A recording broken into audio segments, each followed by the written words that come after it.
আমরা প্রতিটি শহীদ পরিবারের বাড়িতে যে ওনার পক্ষ থেকে সবাইকে সমবেদনা জানাচ্ছি। আমরা যে ফুলগুলো চলে গেছে, নিষ্পাপ ফুলগুলো চলে গেছে, সেগুলো তো ফেরত আনা যাবে না। তবে আল্লাহর মাগফিরাতে দোয়া করি যেন তাদের আল্লাহ তাআলা বেহেশতের সর্বোচ্চ স্থানে রাখেন এবং ভবিষ্যতে যেন এই ধরনের দুর্ঘটনা না ঘটে সেদিকে সবাইকে আমরা সচেতন হইতে বলি আর কি। এই জন্যই আমরা এখানে এসেছিলাম। আমরা পরিবারের সাথে দেখা করেছি, সান্ত্বনা দিয়েছি এবং এই করুণ দৃশ্যটা দেখার মতো না, এটা কারোর জন্যই কাম্য না। বললাম যে আগেই বললাম যে ফুলটা ফোটেই নেই, সেই ফুলটা শেষ হয়ে গেল, দুর্ঘটনায় শেষ হয়ে গেছে।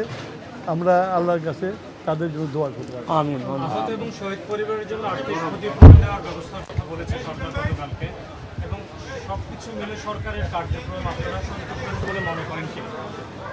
সরকারের কাজ সরকার করছে, আমাদের কাজ আমরা করছি এবং এরকম একটা দুর্ঘটনা নিয়ে আরও ব্যাপারে আমি সমালোচনা করতে চাই না।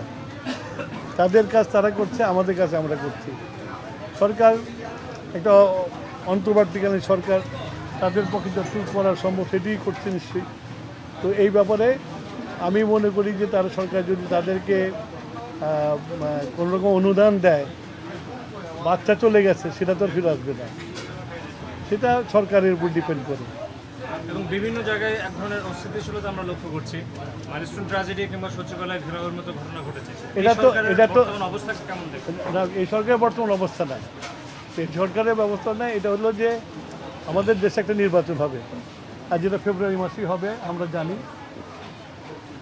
কিছু চক্র তো আছে যারা নির্বাচনকে বাধাগ্রস্ত চায়, যারা চায় না যে গণতান্ত্রিক ধারায় বাংলাদেশ সবার ফেরত আসে, তারা এইসব ইস্যুকে ইস্যু করে নানান রকমের সমস্যার সৃষ্টি করবে।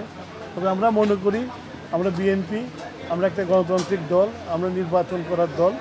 আমরা মনে করি এইসবকে উত্তরণ করে আমরা একটা সুষ্ঠু নির্বাচনের দিকে এগিয়ে যেতে পারবো এবং ফেব্রুয়ারি মাসের মধ্যে নির্বাচন হবে।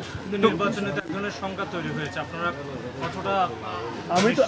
মানুষ সংখ্যা তৈরি করার চেষ্টা করছে। আমি মনে করি এর চেয়েও খারাপ অবস্থার মধ্যে বাংলাদেশে নির্বাচন হয়েছে। সুতরাং নির্বাচনের সাথে এটার কোনো সম্পর্ক নাই। এটাকে বোঝাই যাচ্ছে এই গত কিছুদিন যাবৎ যেসব ঘটনা ঘটছে, পরিকল্পিতভাবে ঘটনা হচ্ছে। অ্যাক্সিডেন্ট এই দেশে অনেক হয়েছে, গার্মেন্টসে পুড়ে মারা গেছে, অনেকে হয়েছে।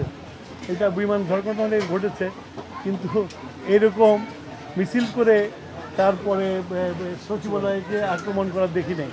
এবং তারপরে দেখলাম যে প্রতিটি শক্তি যারা চলে গেছে তাদের স্লোগান হয়েছে, তাতে বোঝা যায় যে কারা এক জিনিস করছে। এবং এই ঘোলাপানি যত ইলেকশন দেরি হবে তত ঘোলাপানিতে মাছ শিকার করা এদের জন্য সুবিধা হবে। টুকু ভাই, জামাতের আমির গতকালকে একটা জনসভায় বলছে যে যেই দলের বিএনপি কিসের দেশের মানুষ জানে। বিএনপি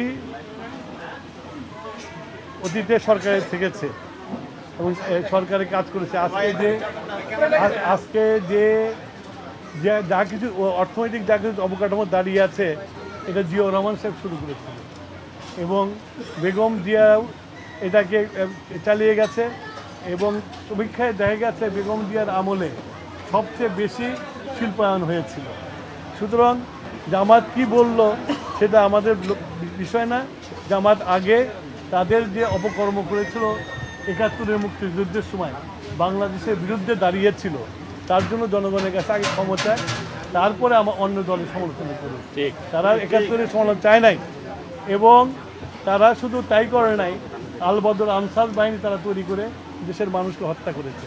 সুতরাং এগুলো জামাত কি বললো এটা বিএনপির বিবেচ্য না। বিএনপি বিবেচ্য বাংলাদেশের মানুষের ভোট অধিকার হরণ হয়ে গেছে, সেই ভোট অধিকার ফেরত নিয়ে এসে একটা সুষ্ঠু নির্বাচনের মধ্যে জনগণ যাকে চাবে তাকে নির্বাচিত করবে, করে তাদের সরকার তারা গঠন করবে।